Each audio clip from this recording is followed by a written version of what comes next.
Et si le plus grand trésor de tous les temps était une blague, pas une métaphore, ni pas un symbole, une véritable blague, quelque chose de si absurde que Goldie Roger en a pleuré de rire. À la fin du plus grand voyage de l'histoire, il n'a ni pleuré, ni crié. Il a ri et il a appelé cette île Loftel, le conte du rire. Et si ce nom révélait déjà tout? Et si le One Piece était une vérité tellement ridicule qu'on ne peut que rire en la découvrant? Aujourd'hui, on va tout remettre en question. Attachez vos ceintures car vous allez redécouvrir One Piece. Imaginez la scène. Après avoir conquis les mers, déchiffré les poneglyphes, réuni les héros de poneglyphes, Goldie Roger atteint enfin le bout du monde, l'endroit où tout converge, là où se trouve le grand trésor. Le moment est historique, mythique. Chaque lecteur, chaque fan attend ce moment avec impatience depuis des années. Et lui, qu'est-ce qu'il fait? Il rit.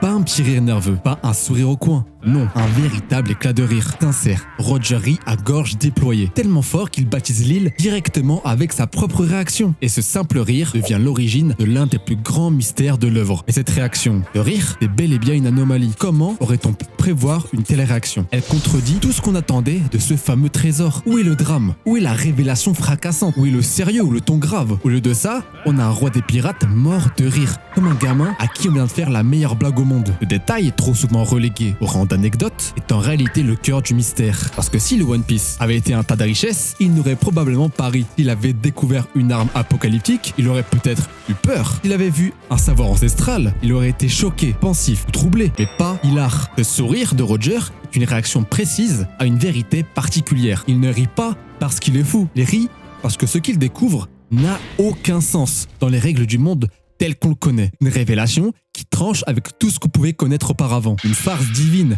un paradoxe. Mais cette thématique du rire, elle n'est pas là au hasard. Dans One Piece, le rire est codé dans l'ADN même de l'univers. C'est un geste qui revient sans cesse. Le Boy, l'homme qui a combattu le gouvernement mondial, qui a un nom qui veut littéralement dire le garçon joyeux. Luffy, lui, rit constamment, même dans la douleur. Les porteurs du dit sourient à la mort. Même Roger, dans l'annonce de son exécution, déchaîne les rires et les rêves de toute une génération traversera les mers. Alors, et si ce rire final n'était pas un accident narratif, mais un signal, un message crypté que seul un esprit libre peut comprendre? Un rire comme réponse à l'absurde, à l'oppression, à l'histoire falsifiée. Le rire de Roger pourrait être en somme un acte politique, une provocation ou même une déclaration. En clair, ce qu'il a vu n'a pu que provoquer cette réaction. Car face à la vérité qui était en face de lui, aucune autre réaction ne pouvait être possible. Rayleigh, sur sa Bundy, le dira à l'équipage au chapeau de paille. Oui, nous connaissons la vérité sur ce monde, mais il vous faudra vous-même la découvrir dans votre voyage. Car peut-être qu'à la fin, vous arriverez à une autre conclusion que la nôtre. Loftel ne serait donc pas une fin, mais un début, le point de rupture où l'on comprend enfin que le monde est construit sur une histoire totalement ridicule. Depuis plus de 20 ans, les fans de One Piece se sont lancés pour une quête parallèle à celle des Mugiwara, comprendre ce qu'est réellement le One Piece. Les théories, parfois brillantes, parfois farfelues, se sont empilées les unes sur les autres. La théorie la plus connue, la plus populaire et la plus normale pour un trésor, c'est que le One Piece serait une montagne d'or, de joyaux, un butin oublié laissé par une civilisation antique, une sorte de coffre légendaire digne des plus grandes histoires de pirates. C'est simple, efficace, mais aussi décevant, car rien dans l'œuvre ne laisse penser qu'un tel tas de richesses ferait rire Roger. Et le connaissant, au grand minimum, il aurait été content, mais nous savons tous que seule la déception aurait atteint les yeux de ces pirates si ce n'était vraiment que ça. Il y a bien d'autres théories emblématiques, comme le One Piece qui serait une arme antique, une force destructrice capable d'unifier ou de détruire le monde. Cette idée est séduisante car elle s'aligne avec les enjeux géopolitiques de l'histoire. Mais si Roger avait trouvé une telle arme, pourquoi ne l'a-t-il pas utilisée? Pourquoi ce sentiment d'être arrivé trop tôt? Une arme n'est ni drôle ni absurde, c'est quelque chose de sérieux, redouté et qui va avec le dramatique. Une théorie encore plus récente évoque le fait que cela pourrait être un fruit du démon. Et tout comme un réel fruit, il faudrait attendre qu'il pousse, qu'il soit mûr pour pouvoir le cueillir. Alors Roger serait arrivé trop tôt, 20 ans en avance, et là-bas il n'y aurait malheureusement qu'un arbre qui aurait poussé un fruit du démon. Mais là encore, on retombe dans une logique trop fonctionnelle. Un fruit, même mythique, ne déclenche pas un fou rire. Ce n'est pas possible. Il y a aussi les pistes plus poétiques. Certains pensent que le One Piece est un symbole, une métaphore du voyage, de l'amitié ou même de la liberté. Une récompense philosophique qu'Oda a d'ailleurs rejeté lors d'un SBS, précisant que le One Piece serait quelque chose de tangible, pas une leçon de morale, pas juste un concept, quelque chose qui récompenserait les Mugiwara pour tout ce voyage. Et enfin, il y a la théorie du troll absolu. Le One Piece serait une gigantesque blague, une mise en abîme d'Oda envers ses lecteurs, comme si tout ce périple n'avait été qu'un prétexte à une immense farce. Cette idée, à la fois fascinante et dangereuse, pose une vraie question. Peut-on rire d'une histoire aussi sérieuse?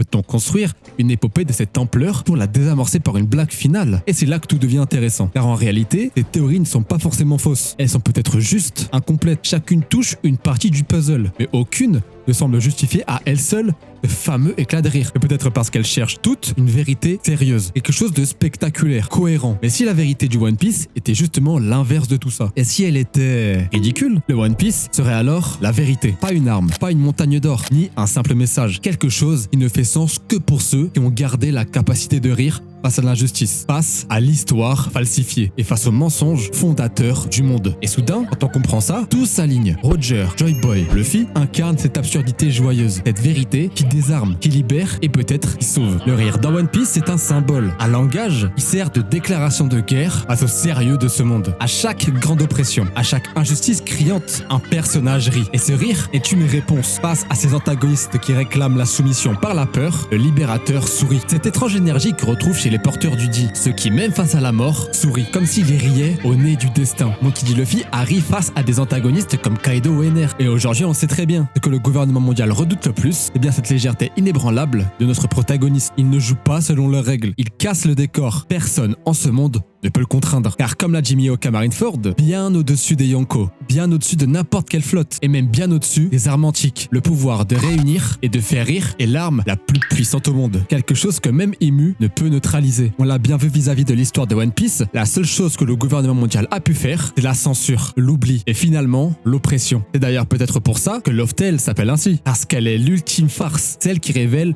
que tout ce qu'on croyait sérieux, l'histoire officielle, le gouvernement mondial, les dragons célestes reposent en fait sur du vent. Et quand cette vérité éclatera, il ne restera qu'une chose à faire, rire. Non pas par moquerie, mais par lucidité. Parce que parfois, le monde est tellement tordu qu'il n'y a plus que le rire pour lui répondre. Parmi tous les symboles récurrents de One Piece, la mystérieuse initiale G est sans doute la plus chargée de sens. Elle relie entre les personnages clés, tous liés par un trait commun, le refus de plier face à la force. Goldie Roger, Monkey D. Luffy, Trafalgar G. Waterloo, Portgas G. Ace et tant d'autres encore. Tous ont un point commun. Ils rient là où d'autres pleureraient. Ils affrontent l'impossible, souvent condamnés à l'avance, mais jamais résignés. Le G, dans cet univers, n'est pas juste une lettre, c'est une promesse, un ADN de subversion, comme si tous ces personnages, tous de familles différentes, étaient liés par le sang. Et ce n'est pas une rébellion violente ou idéologique, c'est une invitation. Ce rire de Goldie Roger sur l'échafaud était une invitation au voyage, car après tout, le rire est sûrement le plus grand symbole de la liberté. Et c'est précisément cela qui les rend si dangereux pour le pouvoir en place. Et elle est là, la véritable tragédie de cette lignée. Elle est porteuse d'une volonté qui ne se transmet ni par l'éducation ni par l'héritage. C'est une énergie brute, incontrôlable et qui se manifeste à travers l'attitude du sourire. Vegapunk lui-même, dans son message crypté, parle à ceux qui portent le G. Il leur laisse une consigne,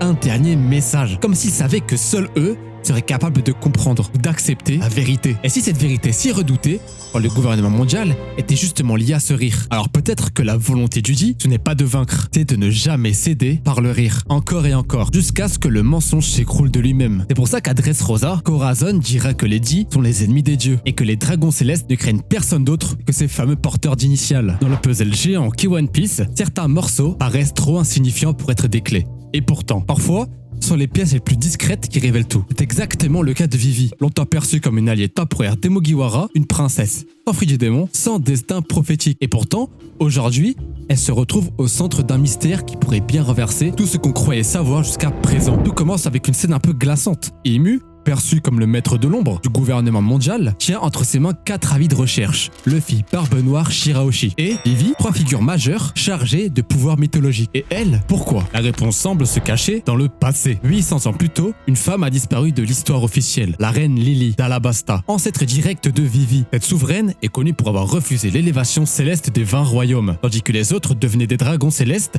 elle a préféré rester sur la terre, fidèle à son peuple. Mais surtout, elle a disparu. Et ce vide, laissé sans explication, est aussi puissant que tout ce qu'on a pu apprendre. Lors de la rencontre entre le roi Cobra et les 5 doyens, le voile se déchire. Imu apparaît en personne, évoque Lily avec une émotion étrange, et tout d'un coup, tue Cobra. Et puis alors, Vivi disparaîtra. Et dans la salle personnelle d'Imu, on apercevra une peinture qui a l'air plutôt précieuse pour ce personnage, celle de Lily. Le visage est identique à celui de Vivi, et c'est comme ça qu'on le comprend. Une sensation troublante et inexplicable se dessine. Et alors, les spéculations explosent. Et une théorie, aussi dérangeante que fascinante, gagne du terrain. Et si tout avait commencé par amour, un amour interdit? Et si Imu, grand roi de ce monde, avait jadis aimé Lily. Et si le refus de cette dernière de se soumettre avait déclenché la guerre, une blessure personnelle transformée en cataclysme mondial. En écoutant cette histoire, vous vous dites sûrement que c'est absurde. C'est quelque chose de beaucoup trop risible. Et pourtant, dans l'univers d'Oda, ce sont les émotions brutes qui provoquent les plus grandes tragédies. Et c'est justement ce qui rend cette hypothèse si crédible, parce qu'elle montre que le monde a été façonné non pas par des dieux, mais par des êtres blessés. Et Vivi, aujourd'hui, serait l'écho vivant de ce passé. Pas une arme, pas une élue, mais une ressemblance troublante avec son ancêtre. Elle serait alors un rappel douloureux pour le diable qui règne sur ce monde. Imaginez maintenant Roger découvrant cette histoire, comprenant que la guerre du siècle oublié, les armes antiques, l'effacement de la vérité, tout ça ne vient pas d'une grande idéologie, mais d'un cœur brisé, d'un amour qui a mal tourné, d'un refus ou d'une jalousie inacceptable. Roger, devant une histoire si risible, n'a pas pu pleurer, il n'a pas pu se mettre en colère, il a ri, non pas un rire moqueur, un rire d'incompréhension, parce qu'il n'y a rien de plus fou que de bâtir 1000 ans de tyrannie pour une peine de cœur. Et si le One Piece c'était ça, le souvenir de cette absurdité tragique, un monde bâti sur une obsession, et Vivi, le dernier vestige d'un choix de liberté trop pur pour être effacé. Alors peut-être que la vraie arme, ce n'est pas Vivi, mais le cauchemar et la jalousie qu'elle représente pour Imu. Et ce sont ces mêmes sentiments qui ont créé l'histoire qui a fait rire Roger jusqu'aux larmes. On pensait tous connaître le Gomu Gomu no Mi, ce fruit aux allures modestes, qui donnait à Luffy l'apparence d'un garçon élastique et une manière de combattre assez imprévisible. Mais derrière cette façade loufoque, Oda préparait un twist depuis plus de 20 ans. Car le fruit de Luffy n'est pas le Gomu Gomu no Mi. Je ne pense ne pas vous l'apprendre, mais il ne l'a jamais été. C'est le Ito Ito no Mi, modèle Nika, le fruit d'un dieu, le dieu de la libération et le dieu du rire. Et cette révélation change tout, car elle relie Luffy à une force beaucoup plus grande que lui. Une sorte de légende ancestrale que le gouvernement mondial a tenté d'effacer. Une figure mythique dont le simple nom semble terrifier les 5 doyens. Pourquoi ? Parce qu'il incarne ce qu'ils craignent le plus. Que l'histoire qu'ils ont effacée ressurgisse à nouveau et que les gens qu'ils ont oppressés deviennent libres. Regardez Luffy en Gear 5, c'est un cartoon vivant. Il déforme la réalité, impose son rythme absurde, transforme un combat à mort en théâtre burlesque. Ce n'est pas juste de la puissance, c'est un message. Luffy dit à son ennemi et au monde, tu ne me feras jamais plier. Je rirai même en mourant. Et comme de nombreux messages dans One Piece, ce rire est politique. Depuis toujours, le gouvernement mondial se nourrit de la peur et du silence des autres. Il efface, contrôle et impose. Le rire, lui, il casse les chaînes et transforme la douleur en résistance. Comme ce que faisait le père de Kuma à son fils quand il s'était emprisonné. C'est pour ça que Nika, le dieu soleil, devait disparaître. Parce qu'il symbolise ce que le monde d'aujourd'hui a interdit. Quand Luffy devient ce fameux dieu sans le vouloir, il devient le déclencheur d'une révolution mondiale. Partout, les peuples s'éveillent. Le feu de la rébellion s'allume, les royaumes tombent et la balance du pouvoir vacille. Lulusia s'est rebellée, les révolutionnaires ont fait un embargo sur la nourriture de Marie-Joise et actuellement, grâce à Imu sur Elbaf, on sait que Marie-Joise est en feu. Mais ce qui rend cette révolution encore plus puissante, c'est qu'elle n'est pas planifiée. Elle n'est pas idéologique même. Elle est instinctive. Luffy n'est pas un gouverneur et ne veut pas gouverner. La seule volonté de Luffy est que ses amis soient libres. Et c'est précisément ça qui le rend légitime aux yeux du monde. Le plus ironique dans tout ça, c'est que le fameux gouvernement a tenté de cacher l'existence de ce fruit en changeant son nom. Ils l'ont surveillé pendant des siècles et ont tenté de l'attraper. Et ça fait surtout écho au rire, qui même censuré ou interdit, ne peut pas être réduit à néant. Tôt ou tard, il reviendra. Le rire de Luffy, c'est celui de Joy Boy, celui de Roger, celui de toutes les générations opprimées. Et croyez-moi, ce n'est pas un hasard qu'en atteignant le sommet, ces hommes ne pleurent pas. Il ne hurle pas, il rit. Et si c'était ça, le One Piece? Une histoire servant un éclat de rire final. Un rire qui fait exploser toutes les frontières. Un rire qui nous rappelle que même dans les ténèbres, il y aura toujours une lumière. Et que cette lumière, c'est la liberté du rire. Et c'est finalement le One Piece, au fond, n'était pas là pour expliquer, mais pour répondre. Pas une réponse dans le sens académique, vous vous en doutez bien. C'est pas un artefact, un document, mais une sorte de réponse émotionnelle. Quelque chose de physique, racontant quelque chose, mais servant surtout à lutter. Une vérité tellement absurde et renversante qu'elle nous fera tous rire. Comme Roger, comme Luffy, comme Joy Boy. Ce rire-là, ce n'est pas celui d'un fou. Ce n'est pas du cynisme, c'est le rire de quelqu'un qui a enfin compris à quel point ce monde était une illusion et à quel point le monde dans lequel il vit a une histoire plus que risible. Le One Piece ne sera jamais un simple trésor, ni un fruit du démon, ni même une arme antique. Ce serait beaucoup trop sérieux, trop rationnel et ça ne serait pas One Piece. Le vrai trésor, c'est peut-être une vérité si simple, si humaine, si fragile que l'opposition entre la raison de la guerre et la personne qui l'a commise ne ressemble à rien de ce qu'on attendait. Car ce fameux monde qu'on observe depuis bientôt 30 ans a été bâti sur un caprice. Et cette vérité, seul quelqu'un comme Luffy peut l'accepter. Quelqu'un qui rit à l'éclat, sans raison, qui ne cherche ni vengeance, ni gloire, mais juste la liberté. Alors quand il rira à son tour, en découvrant le One Piece, ce ne sera pas une moquerie, ce sera un cri de victoire. La fin d'une oppression vieille de 8 siècles. Le moment où tout le monde comprendra. Ce monde n'avait pas besoin d'un roi, il avait besoin d'un rêveur. Et si toi, là, en entendant cette vidéo, trouve ça trop fou, trop absurde. Pour être vrai, c'est peut-être exactement pour ça qu'elle est crédible. Merci à tous d'avoir suivi cette vidéo, j'espère qu'elle vous aura plu. N'hésitez pas à la liker, commenter et partager cette vidéo à vos potes qui veulent en savoir plus sur One Piece. D'ici la prochaine vidéo, portez-vous bien. C'était Scanor, au revoir.